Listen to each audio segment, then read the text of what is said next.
eu quero convidá-lo, por favor, para que abra a sua Bíblia, por favor, no livro de Jó. Jó, capítulo 42. Vamos para o finalzinho do livro de Jó. Jó, capítulo 42, versículos 1 a 6. Jó, capítulo 42, versículos 1 a 6.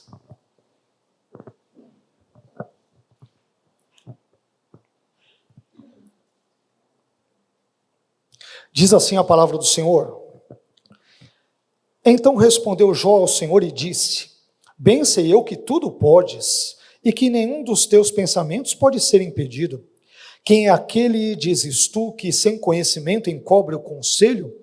Por isso falei do que não entendia, coisas que para mim eram maravilhosíssimas e que eu não compreendia. Escuta-me, pois, e eu falarei. Eu te perguntarei e tu ensina-me. Com o ouvir dos meus ouvidos, ouvi, mas agora te veem os meus olhos. Por isso, me abomino e me arrependo no pó e na cinza. Amém? Vamos agradecer a Deus por esse texto.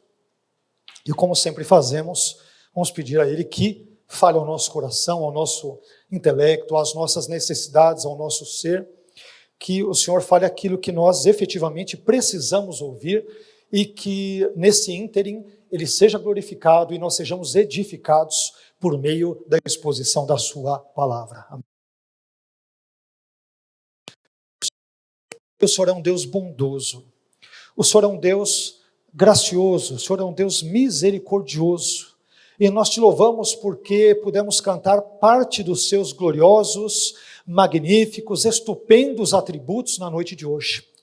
Senhor, por meio desses breves cânticos, nós pudemos enaltecer a sua grandeza, a sua onipotência, a sua onisciência, o seu amor, a sua bondade, a sua palavra, o seu agir, e tudo isso para nós é algo maravilhoso, é algo glorioso, e nós te engrandecemos, te bendizemos e te adoramos por isso.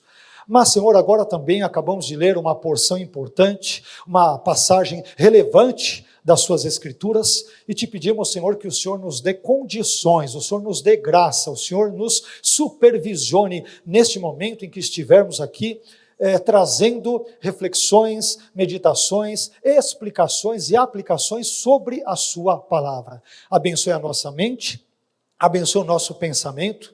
Talvez alguns irmãos, Senhor, estejam aqui agora, embora presentes nesse culto, nesse contexto, nessa liturgia, mas talvez estejam ao mesmo tempo preocupados com tantas e tantas coisas, por exemplo, com contas que terão que pagar amanhã, com familiares, com, de repente, causas judiciais e tantas outras circunstâncias. Mas, Senhor, eu te peço que o Senhor abençoe a nossa mente, de modo que estejamos atentos à sua palavra, porque cremos e sabemos que o Senhor haverá, gracioso que é, haverá de falar ao nosso coração e às nossas necessidades na noite de hoje. É o que te pedimos, agradecidos, em nome do seu Filho Jesus. Amém. Amém. Deus abençoe, meu irmão, por favor, pode se assentar.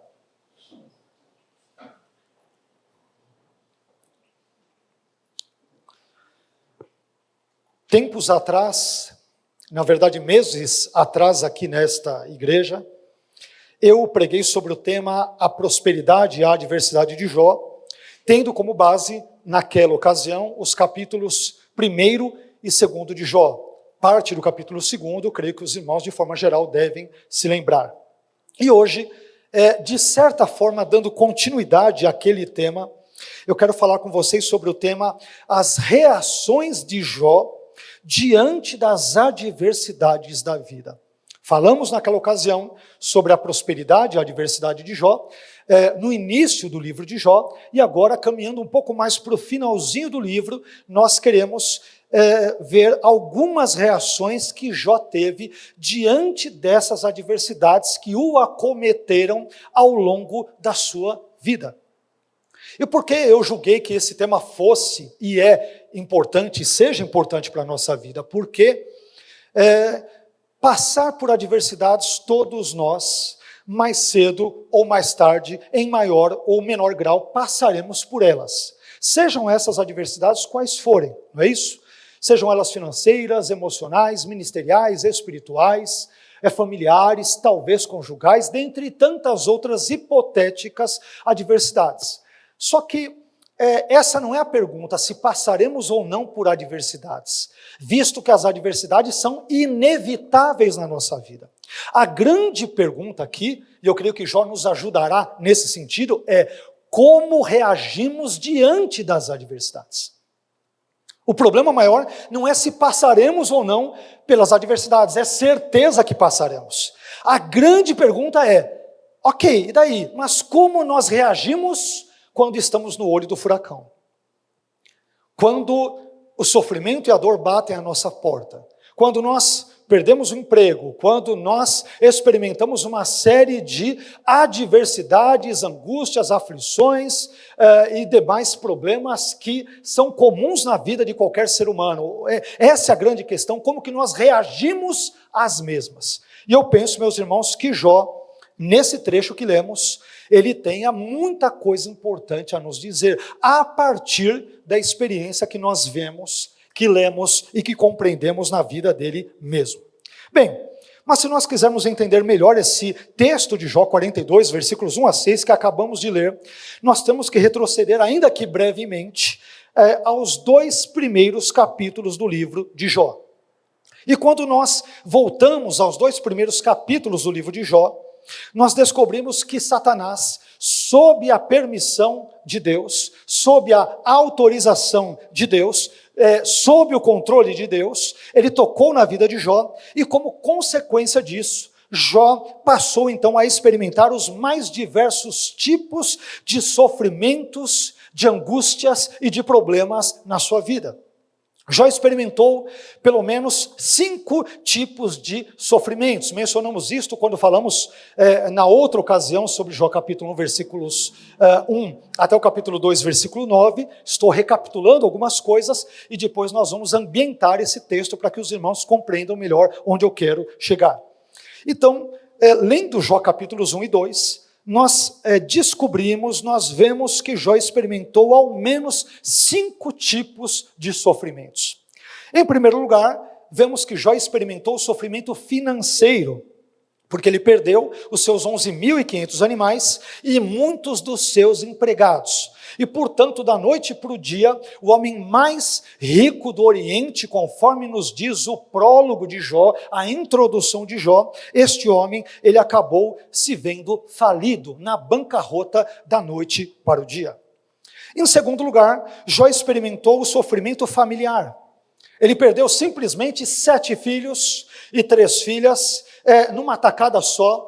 E agora, meus irmãos, Jó, infelizmente, ele não tem mais filhos por quem possa orar e por quem possa oferecer sacrifícios, práticas estas que eram costumeiras, que eram habituais na sua vida, conforme nós descobrimos no capítulo 1 e nos primeiros versículos de Jó.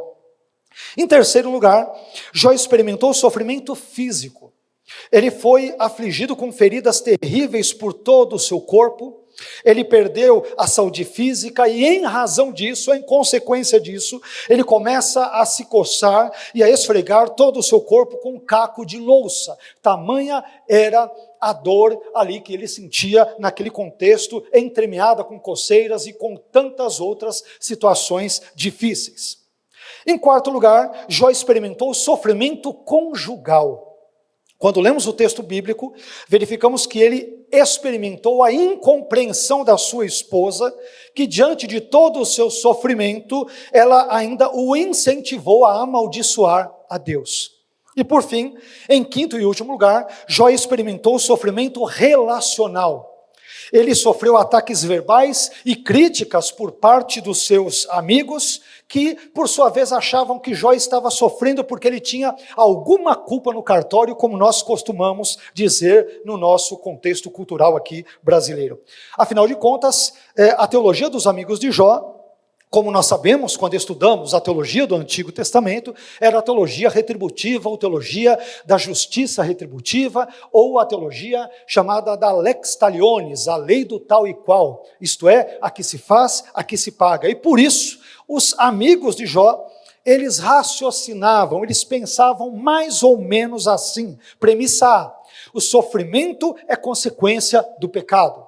Premissa B, Jó estava sofrendo. Conclusão, logo, Jó está em pecado. Porém, nós sabemos muito bem que isso não é verdade. E por que isso não é verdade? Porque tanto o autor do livro de Jó, em Jó capítulo 1, versículo 1, quanto o próprio Deus, em Jó capítulo 1, versículo 8, testemunharam que Jó era uma pessoa justa, piedosa, que se afastava do mal e que era íntegra por sua vez.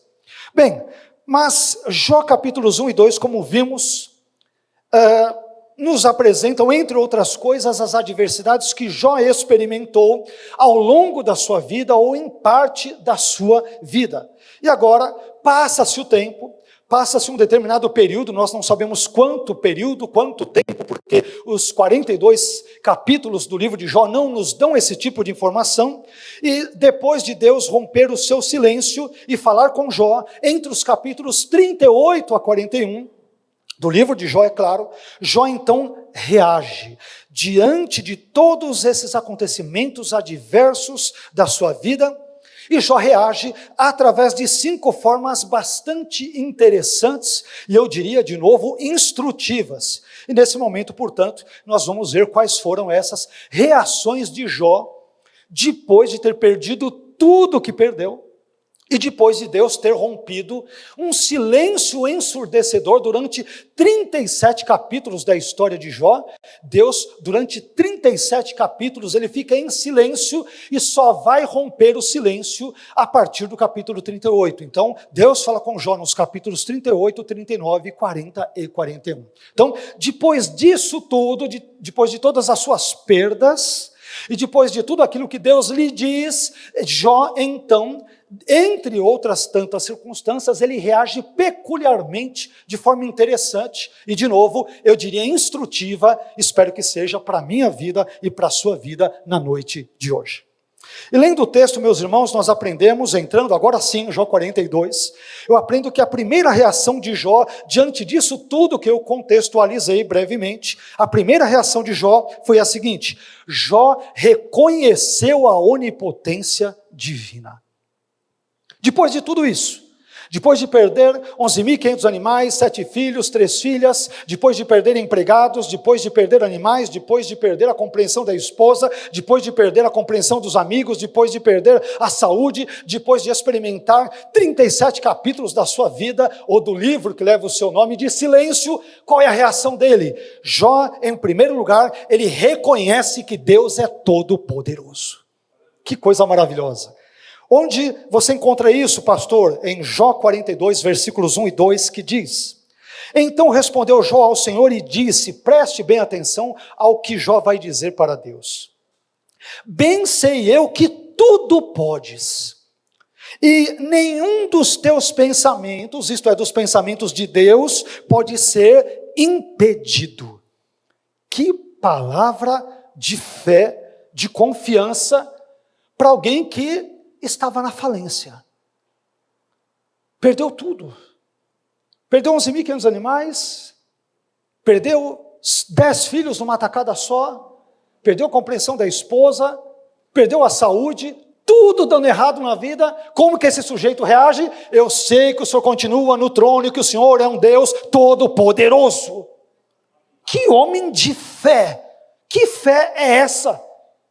Que fé gloriosa, que fé sólida, que fé firme em Deus que esse homem tem.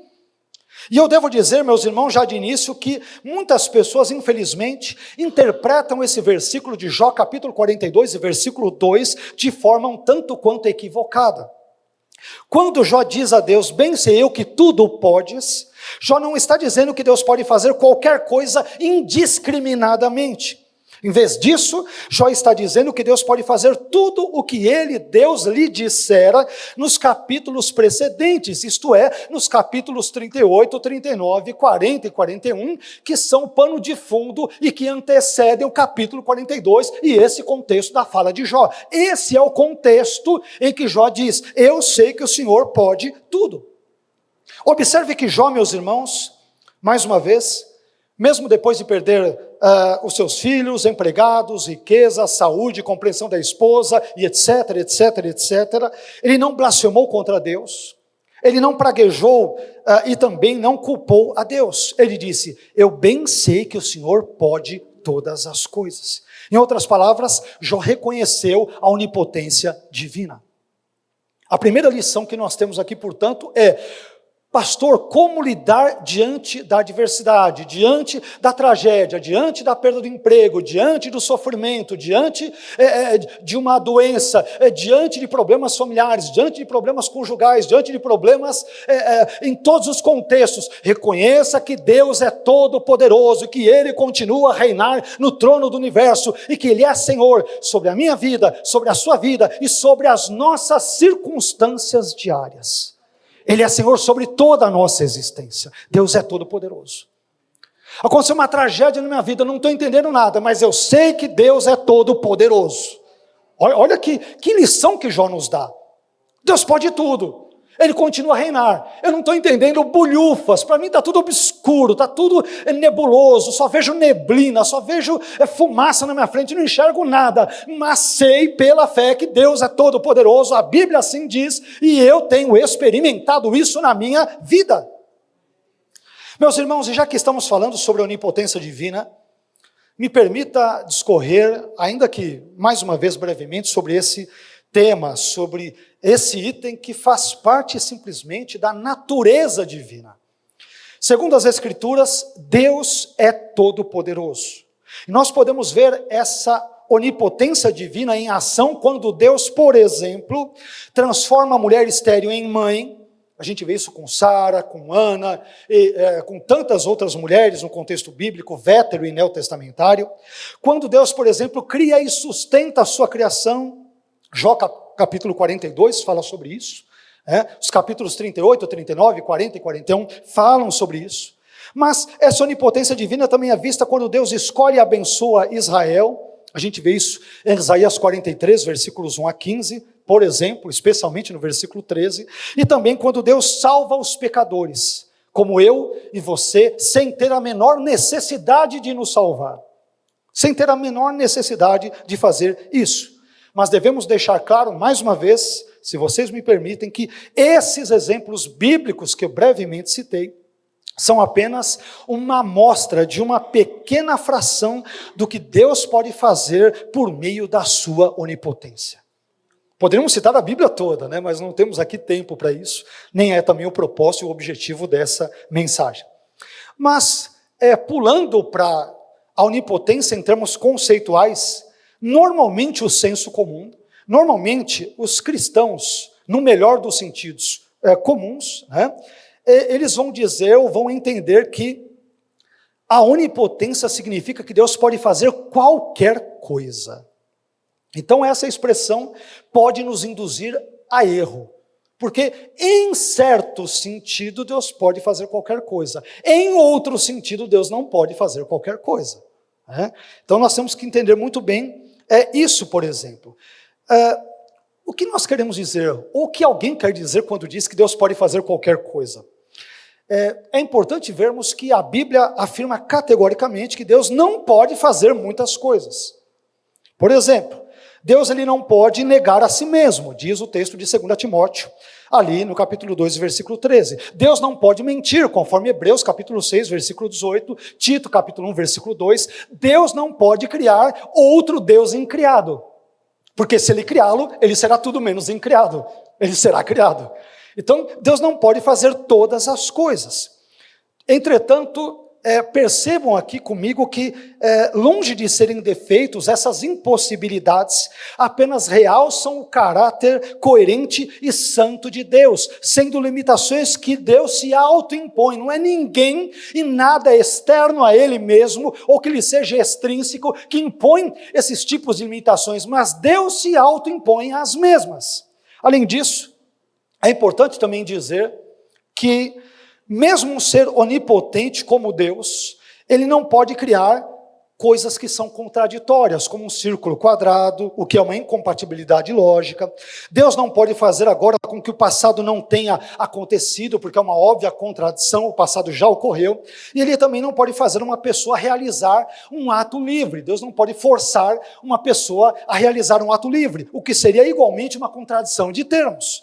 Sendo assim, Nós podemos definir a onipotência como a posse de poder ilimitado, que no caso de Deus, evidentemente, que é o único que é onipotente, significa que Deus tem poder ilimitado para fazer o que quiser.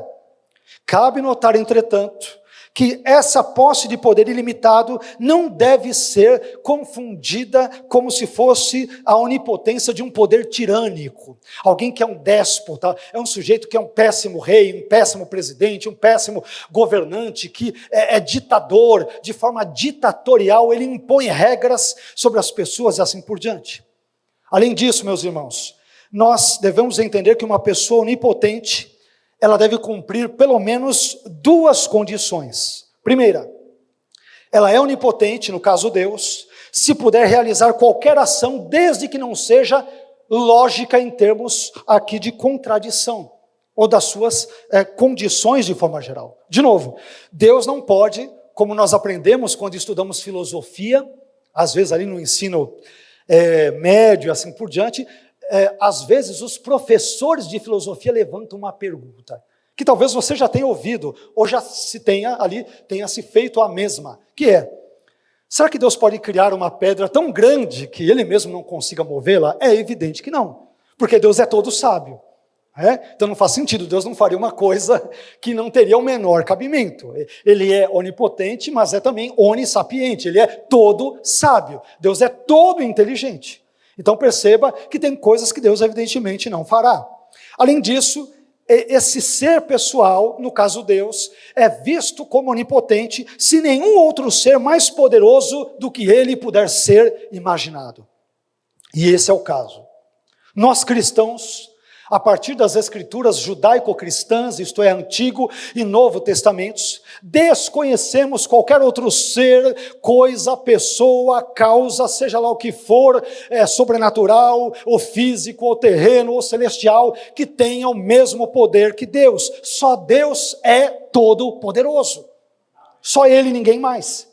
E aqui quando eu digo Deus, eu me refiro ao Deus Trino, Pai, Filho e Espírito Santo, é claro. Portanto, Jó, ao reconhecer a onipotência divina, ele sabe que Deus é todo poderoso para fazer tudo o que ele, Deus, lhe dissera nos capítulos antecedentes de Jó 38, 39, 40 e 41. Ele é todo poderoso. Deus não vai fazer contradições, Ele não vai fazer coisas que são estranhas ao seu caráter e à sua natureza, mas tudo o que Ele disse, Ele pode fazer. Ele que deu peso ao vento, Ele que criou os céus e a terra, Ele que criou os anjos, Ele que me criou, Ele que criou animais fantásticos, maravilhosos, como o Behemoth e o Leviatã. Tudo isso é obra de Deus. Então qual é a conclusão do raciocínio de Jó? Se esse Deus é tão poderoso, a ponto de criar todo o universo e criar seres maravilhosos como estes, Ele sabe porque permitiu que eu sofresse e perdesse meus filhos, minha família, minha saúde e assim por diante. Eu não entendo nada, mas Ele é todo poderoso e portanto Ele sabe o que acontece na minha vida. Amém?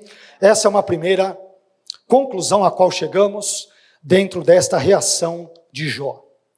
A segunda reação de Jó, que vai totalmente na contramão da primeira, é a seguinte: em segundo lugar, Jó reagiu diante de todas as suas adversidades, que nós resumimos na introdução a essa mensagem. Então, em segundo lugar, Jó reagiu tendo consciência da sua própria ignorância. Que coisa importante. Primeiro, Jó reconhece: Deus é todo poderoso, Ele pode tudo. E segundo, eu sou um baita de um ignorante. Que coisa maravilhosa, né? Vamos ver isso? Jó 42, 3, versículo 3 que diz: quem é aquele, dizes tu, Jó falando, que sem conhecimento encobre o conselho? Por isso eu, Jó, falei do que não entendia. Coisas que para mim eram maravilhosíssimas e que eu não compreendia. Em outras palavras, Deus, desculpa aí, falei um monte de bobagem. Fui um baita de um ignorante. Não entendi bolhufas do que eu falei. Achei que eu ia ensinar teologia para o Senhor, que eu ia mostrar para o Senhor como as coisas deveriam ser, mas o ignorante sou eu, o Senhor é todo poderoso. Eu, Jó, sou um baita de um ignorante. Que coisa maravilhosa, hein? Feliz é o homem e obviamente eu me refiro ao homem no sentido genérico, ser humano, que sabe se colocar no seu lugar enquanto criatura finita, pequena, diminuta, dependente de Deus. Hoje é incrível que em épocas de redes sociais, vocês já repararam que quando acontece um assunto, todo mundo acha que é douto naquele assunto. Todo mundo comenta sobre aquele assunto. Se é um assunto futebolístico, o sujeito se acha o técnico. Ele vai e comenta. Não, mas tinha que colocar na ponta esquerda, na ponta direita, se tivesse trocado fulano pelo cicrano, teria dado certo. Todo mundo acha que é bom em alguma coisa, né? O assunto envolve um elemento biológico, o cara acha que é biólogo, o outro acha que é médico. E ele acha que ele manja de tudo. E em épocas como esta, que nós vivemos, urge recuperarmos essa consciência de Jó, a consciência da nossa própria e profunda e lamentável e óbvia ignorância.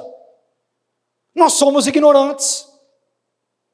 Aliás, nós mais ignoramos realidades, verdades, informações do que as conhecemos. Por isso que existem os cursos aí de bacharelado, aí você estuda de forma geral um assunto, eu quero aprofundar, eu vou para uma pós, eu quero aprofundar mais ainda, eu vou para um mestrado, eu quero aprofundar mais ainda, eu vou para um doutorado, aí eu quero especializar em outra coisa, eu vou para um pós-doc. Para quê? Para você ser especialista numa fração que é 0,00000000001% de todo o conhecimento que existe no universo. Sabe por quê? Nós somos mais ignorantes do que sábios. E se você tem consciência da sua ignorância, esse é um bom indício de que há sabedoria na sua vida. Amém? Quando o sujeito se acha que domina tudo, fala sobre tudo, disserta sobre tudo, manja sobre tudo, é nada. E eu olho para Jó e falo, Senhor, falei um monte de bobagem. Achei que entendi as coisas e Deus começa a falar para ele, onde você estava quando os filhos de Deus cantavam, os anjos? Nem existia. Deus vai falar algo para Jó que somente ao longo da história a ciência vai descobrir. Deus vai dizer para ele, quem foi que deu peso ao vento? Só Torricelli e outros lá para frente que foram descobrir que o vento tinha peso. Deus já disse para ele lá em Jó, quem é que, né, você sabia que o vento tem peso? Quem é que deu um peso ao vento? Senhor. E daqui a pouco a gente vai ver como Deus, no melhor dos sentidos, humilha Jó. Daqui a pouco a gente vai ver isso. Não vou queimar aqui as etapas, daqui a pouco eu chego lá. Mas a segunda reação de Jó é esta. Ele tem consciência da sua própria e profunda ignorância. Então, meus irmãos, olha que coisa interessante.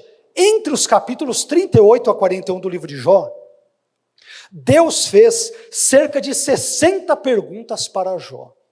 Mais ou menos, entre os capítulos 38, 39, 40 e 41, Deus faz mais ou menos, de acordo com a maneira que você interpretar o hebraico ali, se traduzi-lo ou não como uma pergunta ou duas perguntas, mas aproximadamente Deus bombardeou Jó com 60 perguntas. Mas Jó não conseguiu responder nenhuma delas. E essas 60 perguntas, elas podem ser resumidas em 3 tipos de perguntas principais. 3 classes de perguntas. Essas 60 perguntas se resumem a 3 características de perguntas. Primeira, quem criou o universo? Segunda pergunta, quem controla o universo? E terceira pergunta, quem compreende o universo? E a resposta, meus irmãos, para todas essas perguntas é uma só: Deus, Deus, Deus e Deus.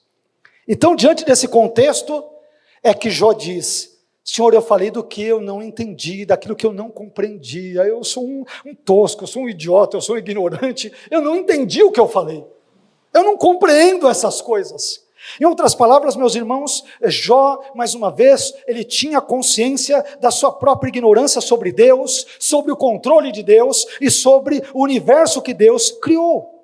Em última análise, isto significa dizer que Jó admitiu que não sabia porque Deus havia permitido toda aquela tragédia que esta sobreviesse à sua vida.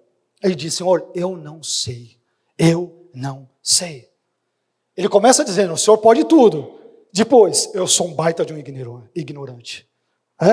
Meus irmãos, a verdade é que nós não sabemos porque Deus permite que muitas das adversidades que nos sobrevêm, Deus permite que elas ocorram na nossa vida, nós não sabemos. Mas de uma coisa nós sabemos: se Deus é todo-poderoso, e Ele é, e a Bíblia diz que Ele é, e nós sabemos que Ele é, então Deus sabe porque permite que certos infortúnios, certas adversidades e certas tragédias se nos abatam e nos prejudiquem. Ele sabe por quê.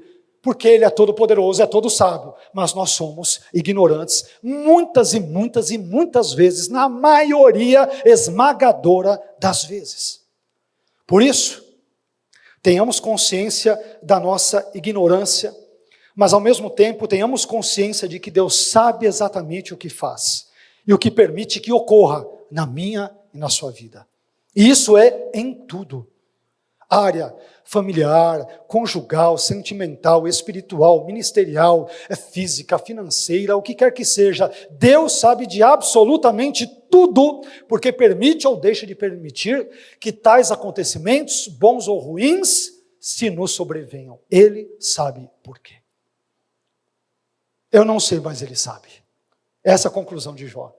Eu sou míope, mas Ele sabe de tudo, de absolutamente tudo. Terceira reação. Em terceiro lugar, Jó teve um coração ensinável. Em terceiro lugar, Jó teve um coração ensinável. Veja o que diz Jó 42:4. Escuta-me, pois, Jó falando com Deus, e eu falarei. Eu te perguntarei, e tu, Deus, ensina-me. Jó é um homem de Deus, né? Primeiro, Deus é todo-poderoso. Segundo, eu sou um baita de um ignorante. Terceiro, mas eu não quero ficar na ignorância. Deus, me ensina, me corrija, me mostra o caminho, me tira dessa situação.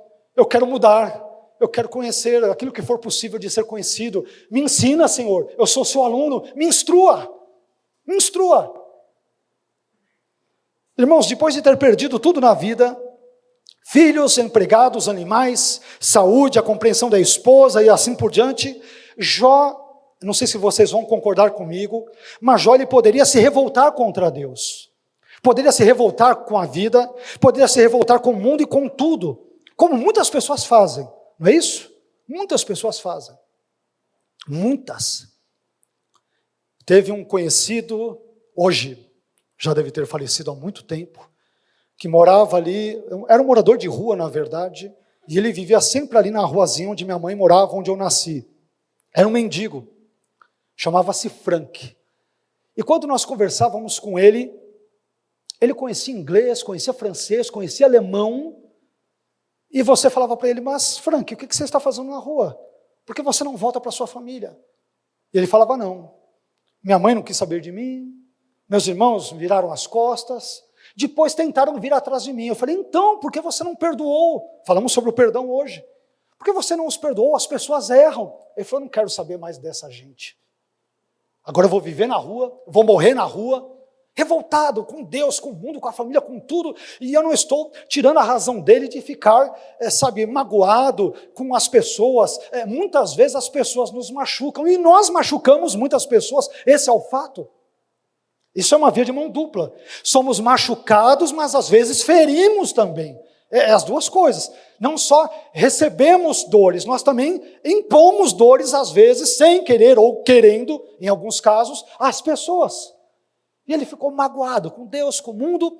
Resumindo, uma pessoa culta, estudada, resolveu viver todos os seus dias, até onde me foi possível saber, ele já tinha uma certa idade naquela época, hoje quase com 100% de certeza deve ter falecido, viveu ali, saiu de casa, morreu na rua, nas ruas.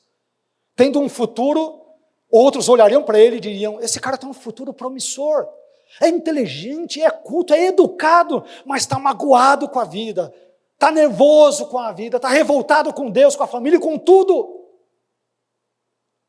Quando eu olho para esse texto e olho para Jó, eu penso, esse sujeito poderia se revoltar, não é? Deus, o Senhor tirou os meus 10 filhos, o Senhor vai ver, nunca mais ofereço sacrifício para o Senhor, nunca mais vou para o culto, nunca mais te sirvo, nunca mais vou ser justo, piedoso, temente ao Senhor, não quero saber, quero mais saber de Bíblia, não quero saber mais de nada. Eu era o mais rico do Oriente, o Senhor puxou meu tapete e tirou tudo. O Senhor tirou o que eu mais amava, os meus filhos. Não deixou um para contar a história, matou os 9, os 10, melhor dizendo, os 10, os 7 filhos e 3 filhas. Minha esposa não me entende, meus amigos não me entendem, está tudo errado na minha vida. Quer saber? Não quero mais saber do Senhor. Mas em vez disso, sabe o que Jó faz? Ele diz: Senhor, eu sou um baita de um ignorante, mas me ensina. Eu quero aprender, eu quero melhorar, eu quero ser uma melhor pessoa, eu quero ser diferente, eu não quero guardar mágoa, eu não quero guardar rancor, eu não sou uma pessoa perfeita, mas Senhor, eu quero aprender, eu vou perguntar, por favor, me ensina, me explica, eu quero melhorar, eu quero melhorar. Irmãos, uma das coisas que eu ultimamente tenho pedido para Deus, é que Ele me dê um coração ensinável, como Ele deu esse coração ensinável para Jó. Não quero me comparar com Jó, não é isso. Mas eu tenho pedido para Deus: Senhor, me dê, antes de tudo, me livre da ideia de que eu já sei tudo e de que eu não preciso aprender mais nada nessa vida. Senhor, me ensine a compreender melhor a sua palavra, me ensine a ser um cristão melhor, me ensine a obedecê-lo, me ensine a ser um melhor esposo. Às vezes eu piso na bola com a minha esposa, sem querer, quando vou ver, de repente, posso tratá-la de um jeito que não seja adequado. Me ajude a ser um melhor cidadão, me ajude a ser um melhor pastor, uma melhor pessoa, mas Senhor, me ensina. Eu não quero continuar do jeito que estava, eu quero ser uma pessoa melhor, me ensine, por favor. Meus irmãos, que Deus nos dê um coração ensinável, ensinável. Às vezes somos arrogantes, achamos que atingimos um auge, um ápice, um cume de sabedoria, de conhecimento, do que quer que seja, e somos petulantes, pedantes, arrogantes, orgulhosos, para não dizer às vezes blasfemos com esse tipo de atitude. E esse homem Jó, o nosso irmão Jó, perdeu tudo. De um dia para a noite se viu na bancarrota, na falência, decretou falência. Ele falou: Senhor, me ensina a ser uma pessoa melhor, me ensina, eu tenho muito o que aprender ainda, Senhor, me ensina. O Senhor falou um monte de coisa aí, nas suas perguntas que eu não sei, eu sou um ignorante, mas me ensina. Que Deus nos dê um coração ensinável, em nome de Jesus, amém. A quarta reação de Jó, meus irmãos, quarta e penúltima reação de Jó, que tem a ver com a terceira, tem tudo a ver, estão muito bem amarradas, uma a outra reação, é a seguinte: em quarto lugar, Jó experimentou um crescimento no seu relacionamento com Deus. Tem tudo a ver, né? Primeiro, Deus é onipotente. Segundo, eu sou ignorante. Terceiro, eu quero aprender. Quarto, ele conhece mais a Deus. Olha que coisa. Jó 42:5. Com o ouvir dos meus ouvidos ouvi, mas agora, ele diz para Deus, te veem os meus olhos. Eu tinha antes um conhecimento de terceira mão, de terceiros, de narrativas, agora eu me relaciono com o Senhor. Em outras palavras, traduzindo, eu cresci em termos do meu relacionamento com Deus. Eu mudei, eu melhorei. Olha que coisa maravilhosa. Irmãos, em total harmonia, como dissemos com o versículo anterior, esse versículo nos mostra que Jó experimentou um crescimento no seu relacionamento com Deus. Isso aponta para esse crescimento, para essa maturidade, digamos, espiritual, esse amadurecimento espiritual. E esse ponto é muito importante porque a Bíblia, tanto no Antigo quanto no Novo Testamento, ela nos ordena, ela não sugere, ela ordena, é uma ordem, que nós cresçamos no nosso relacionamento com Deus. Lembram-se daquilo que eu disse domingos atrás, sobre a túnica de Samuel, que Ana todos os anos confeccionava uma nova túnica para ele? Por quê? Porque ele crescia. Então, tinha que trocar ali, como força de expressão, a túnica P pela M, a M pela G, a G pela GG. Claro que em termos simbólicos, evidentemente estou dizendo aqui, mas ele crescia ao longo da vida.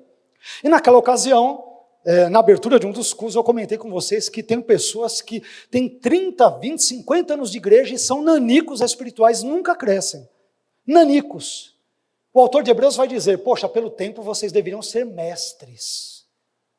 Não é que deve conhecer o hebraico, o grego, não é nesse sentido, mas deveria ter uma maturidade espiritual. Deviam ser crentes maduros, não confunda crentes maduros com crentes velhos.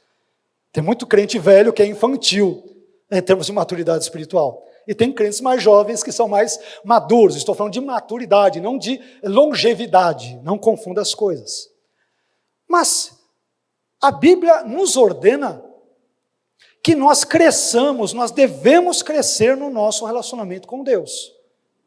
Não devemos ficar estagnados. Tem pessoas que têm 10, 20, 30, 40 anos de igreja e continua aquela história como cachorro correndo atrás ali do rabo, né? Me permitam usar essa metáfora, essa analogia.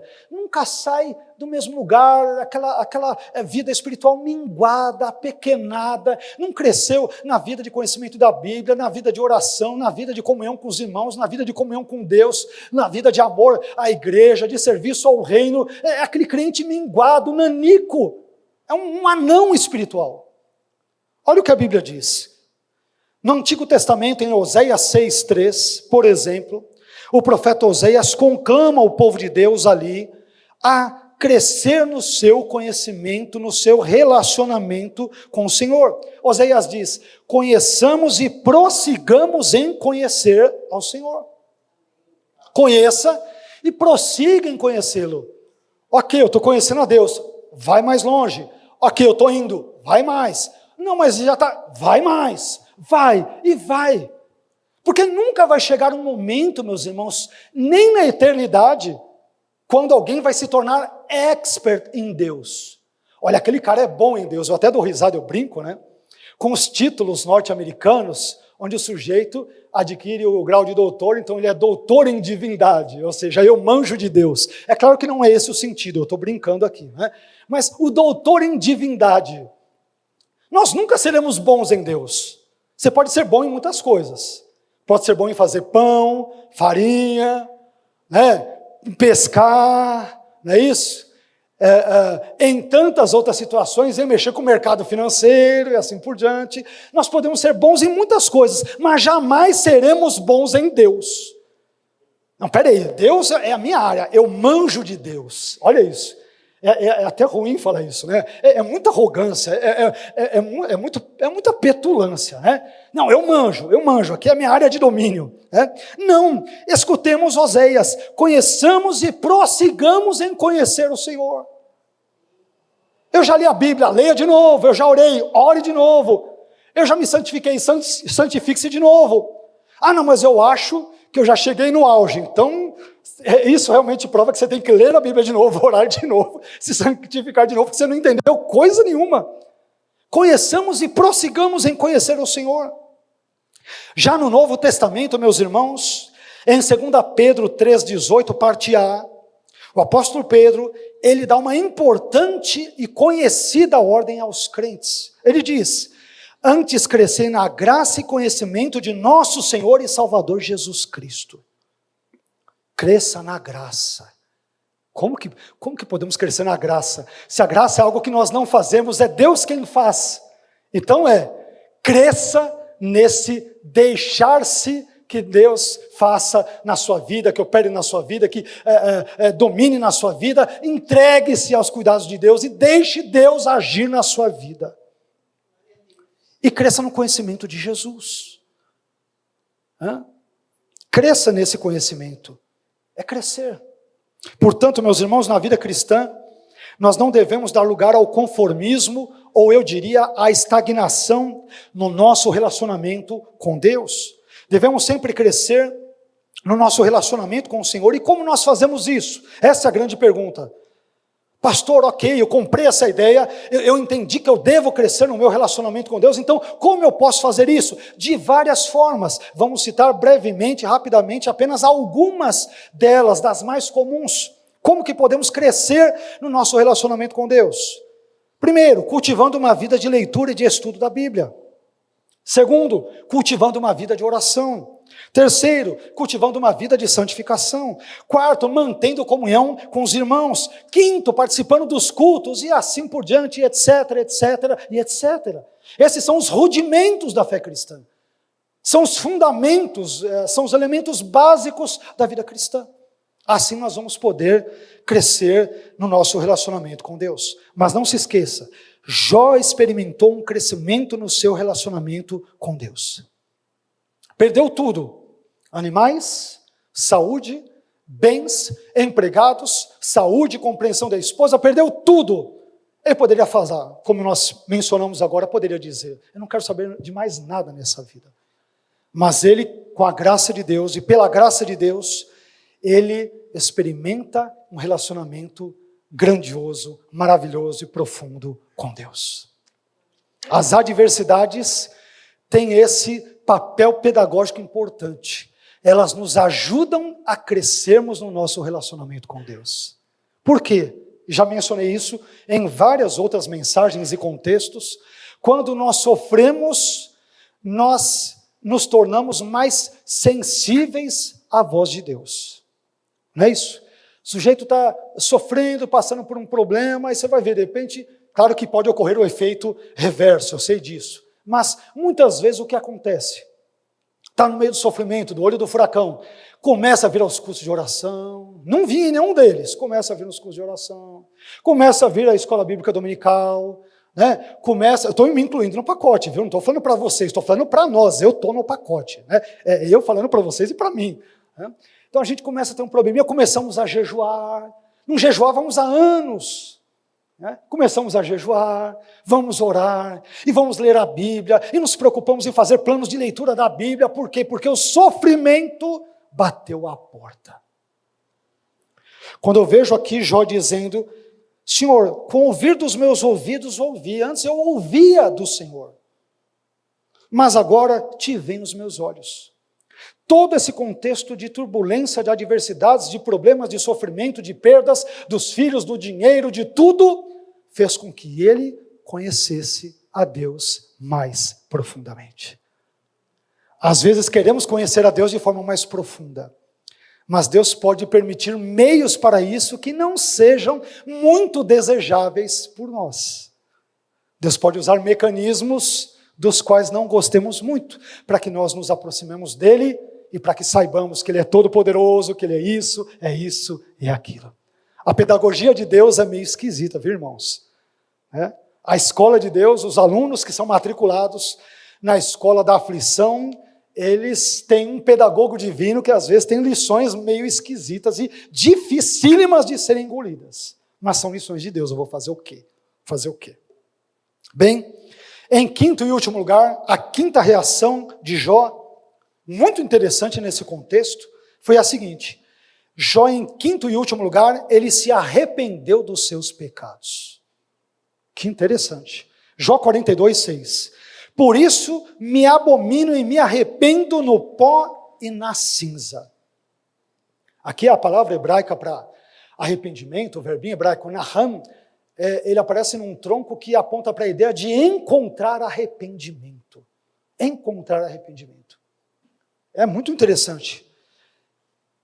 Mesmo depois de ter perdido tudo na vida, de novo, eu repito de propósito, pedagogicamente, depois de ter perdido filhos, empregados, animais, saúde, a compreensão da esposa e assim por diante, Jó, ele demonstrou possuir um dos ingredientes mais importantes, não só no judaísmo, mas também no cristianismo, que é um negócio que se chama arrependimento. Meus irmãos, sem arrependimento não há vida cristã genuína. Não há. Pode haver qualquer outra coisa. Eu me simpatizo com o evangelho, eu gosto do pastor Vailate, eu vou na igreja, eu gosto das aulas de EBD, eu gosto dos louvores, eu gosto dos irmãos, eu gosto da comunhão, tudo isso é muito legal, eu acho muito bacana essa história, mas se você não se arrepender dos seus pecados, nada disso vale. O arrependimento é o elemento central da vida cristã, sem o qual não existe vida cristã. Arrependimento. Quando eu falo arrependimento, obviamente, isso envolve a fé. Fé e arrependimento são duas irmãs siamesas que sempre andam juntas. Se tentar separar um do outro, você mata. Onde está a fé, está o arrependimento. Onde está o arrependimento, está a fé. É a cara e coroa ali. Onde está uma, está a outra. Mas já que falamos sobre arrependimento, o que é o arrependimento? respondendo de forma muito simples, nada rebuscada, nada teológica, e assim por diante, de forma muito simples. Meus irmãos, podemos dizer que o arrependimento é mudança de comportamento, é mudança de conduta, é mudança de rota, é mudança de vida, é não viver mais na prática do pecado. Não é que nós não pecaremos, não é que tornaremos pessoas, nos transformaremos em pessoas impecáveis, não é isso, não é isso. Tem aquele filme, Os Intocáveis, e esses crentes são os impecáveis, não é isso não. Não peca nunca mais, não é isso. João vai dizer que se nós falarmos que não pecamos, nós mentimos, e fazemos ele mentiroso também. Por quê? Porque ele diz que nós pecamos. Eu não vou contrariar Deus nunca. Mas, meus irmãos, no que diz respeito a Jó, do que na verdade Jó se arrependeu? Bem, a julgar pelo contexto da passagem bíblica sobre a qual nós estamos meditando, Jó, por exemplo, se arrependeu de ter falado coisas que não entendia, sobre as quais ele não tinha compreensão, conforme Jó 42:3, que acabamos de ler e que faz parte do contexto dessa mensagem. E mais uma vez, qual é a essência do arrependimento de acordo com a Bíblia?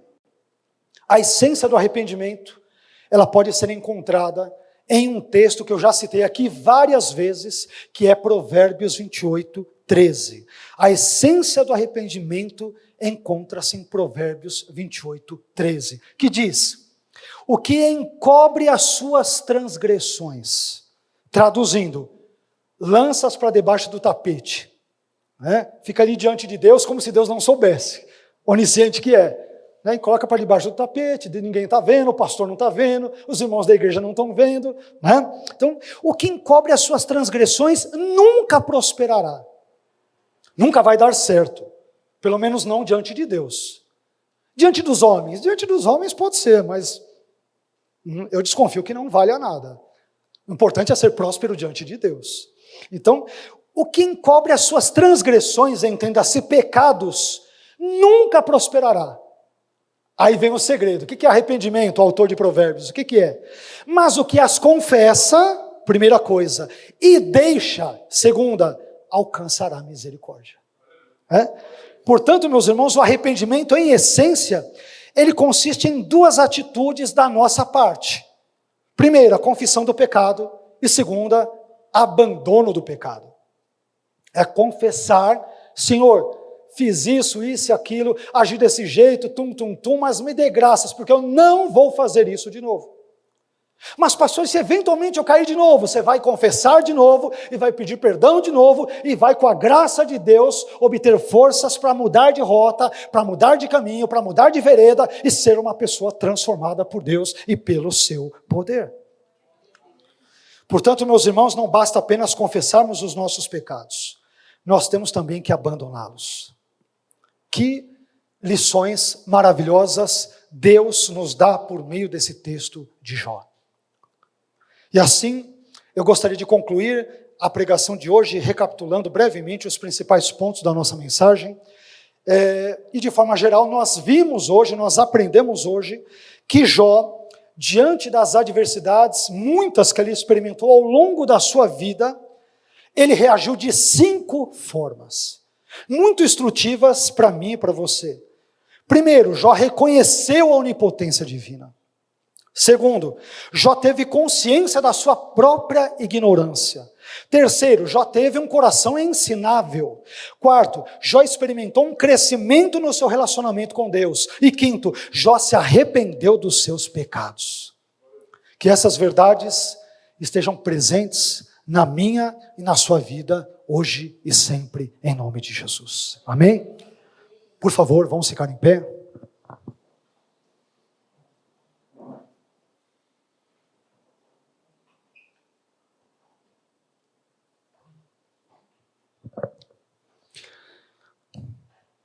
Quando eu olho para esse texto, meus irmãos, que nós lemos e sobre o qual nós meditamos,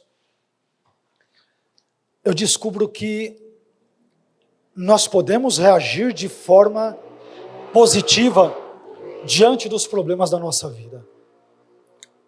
É inevitável, de novo, repito o que falei no início dessa mensagem, É inevitável que os problemas venham, mas a maneira como nós lidamos com eles, ela vai variar de pessoa para pessoa. Todos nós temos problemas, não temos? Em todos os sentidos, de todos os níveis, sortes, classes. Alguns lidam com os problemas praguejando, blasfemando. Outros lidam com os problemas como Jó, reconhecendo que Deus é todo-poderoso e que nós mesmos somos profundamente ignorantes. Há maneiras e maneiras de lidarmos com os problemas e que Deus nos dê sabedoria para aprendermos com Jó a lidarmos com os mesmos. Porque, meus irmãos, uma coisa é certa, os problemas virão. Queiramos ou não, aceitemos essa verdade ou não, acreditemos nisso ou não, os problemas virão, é uma questão de tempo. Nesse mundo os problemas são inevitáveis, mas a forma como lidamos com eles, ela pode mudar. E Deus é poderoso para nos dar graça, como Ele deu para Jó, para que nós reconheçamos a onipotência dEle no meio da dificuldade, para que admitamos que somos ignorantes no meio do problema, para que reconheçamos que podemos crescer no nosso relacionamento com Deus em meio às angústias da vida. Talvez eu e você não tenhamos nos apercebido disso, mas aquele problema que encheu a nossa paciência na semana passada, um mês atrás, aquele cliente chato, aquela situação, de repente foram situações que Deus usou e que nós poderíamos com sabedoria também usá-la para nos aproximarmos mais dEle. Senhor, eu não sei porque aquele cliente agiu daquele jeito. Não sei porque aquele meu parente me falou aquelas coisas. Não sei porque, Senhor, eu fui surpreendido com essa notícia estranha que me machucou, me magoou, me levou lá para baixo. Fiquei depressivo, fiquei angustiado. Mas, Senhor, se o Senhor quis usar isso, de repente, para eu me aproximar de Ti, eu Te glorifico. Eu não sei os meios que o Senhor usa, mas eu sei que os Seus meios são sábios. Então eu estou aqui, Senhor, me ensina. No meio da tormenta, me ensina. Me ensina. Amém, meus irmãos? Que Deus nos dê graça. Se essa mensagem foi compartilhada hoje, eu desconfio que isto se deu porque alguns de nós, para não dizer todos, em algum momento vamos precisar colocar em prática as verdades bíblicas presentes nessa mensagem. Que Deus nos dê graça, nos dê forças, nos dê sabedoria, nos dê coragem para colocarmos a sua palavra em prática. Para terminar, eu disse para vocês que quando eu perdi o meu pai, eu estava no início da fé cristã, eu tinha meses, pouquíssimos meses de convertido. Eu fiquei muito irado com Deus, porque pensei na minha profunda ignorância, que Deus amava menos o meu pai do que os pais dos meus amigos. E eu falei para Deus, ó Deus, como é que é?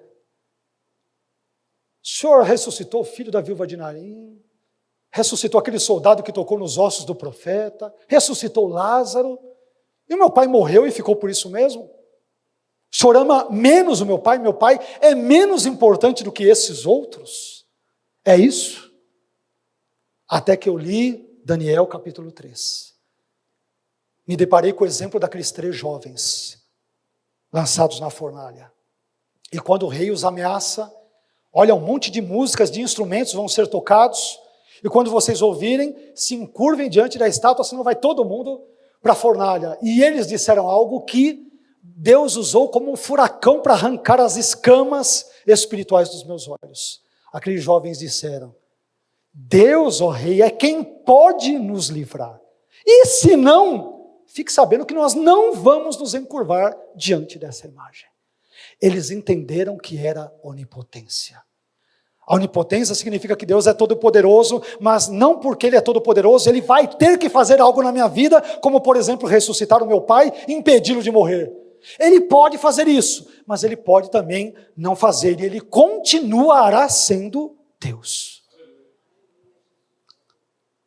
Esse Deus que Jó reconheceu como onipotente, Ele poderia ter mantido a sua riqueza, Ele não quis manter. Poderia ter preservado os seus 10 filhos, Deus permitiu que os 10 morressem. Eu não entendo por que Deus faz isso, meus irmãos. Um dia, certamente eu e você saberemos. Mas até lá, confiemos que Ele é todo poderoso. E que nós somos ignorantes, profundos ignorantes. Profundos ignorantes. Confiemos nele, criamos nele, Ele sabe o que faz. Amém? Fecha os teus olhos. Ah, Senhor, Tua palavra é poderosa, Senhor. Para onde iremos nós se só Tu tens as palavras de vida eterna? Não podemos ir aos homens porque eles não têm palavras de vida eterna, a não ser que sejam as Tuas palavras.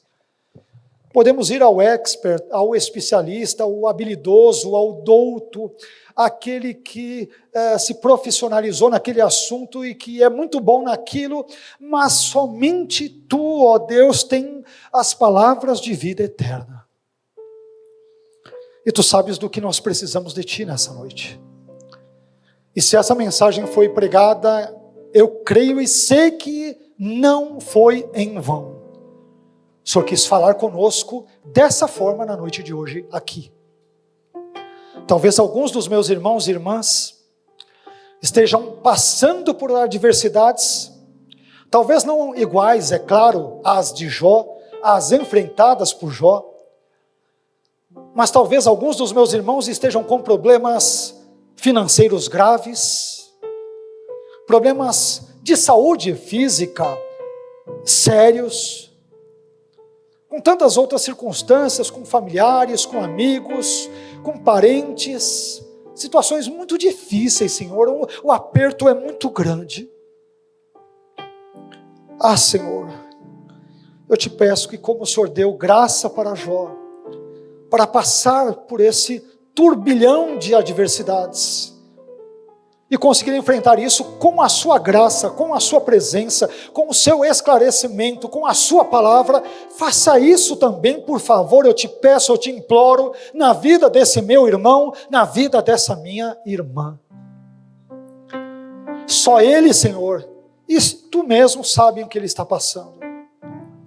Só essa minha irmã e o Senhor sabem o que ela está passando, Senhor.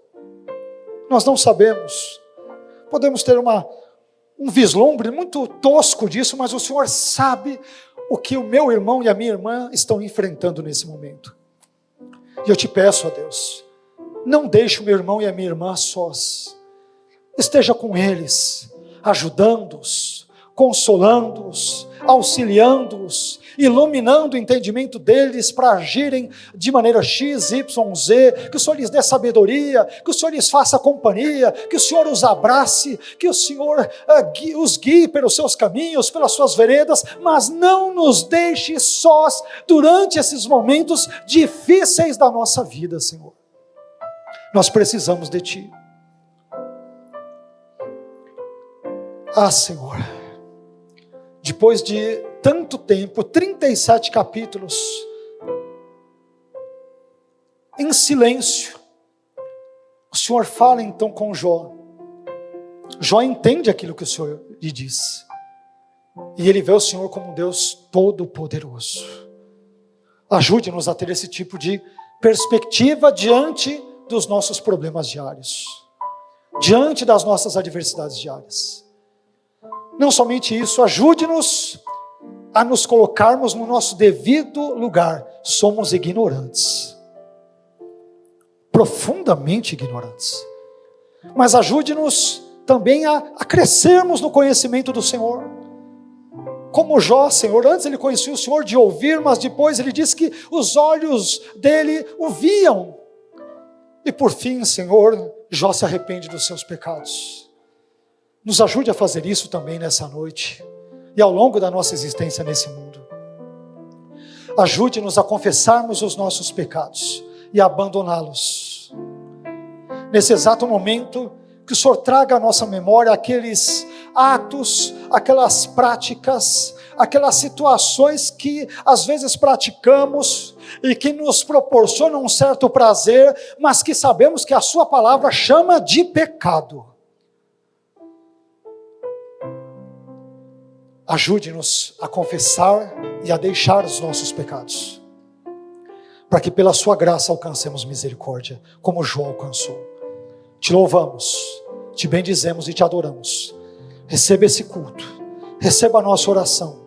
Trabalhe nos corações, emoções e pensamentos dos meus irmãos nesta hora, Senhor. Que o teu Espírito esteja trabalhando em cada um de nós. Tu sabes daquilo que precisamos. Só tu sabes, Senhor. Portanto, ó Deus, que o teu Espírito opere em nós, mas também através de nós. É o que te pedimos, mais do que agradecidos, porque cremos na sua intervenção na nossa vida, em nome de Jesus. Amém.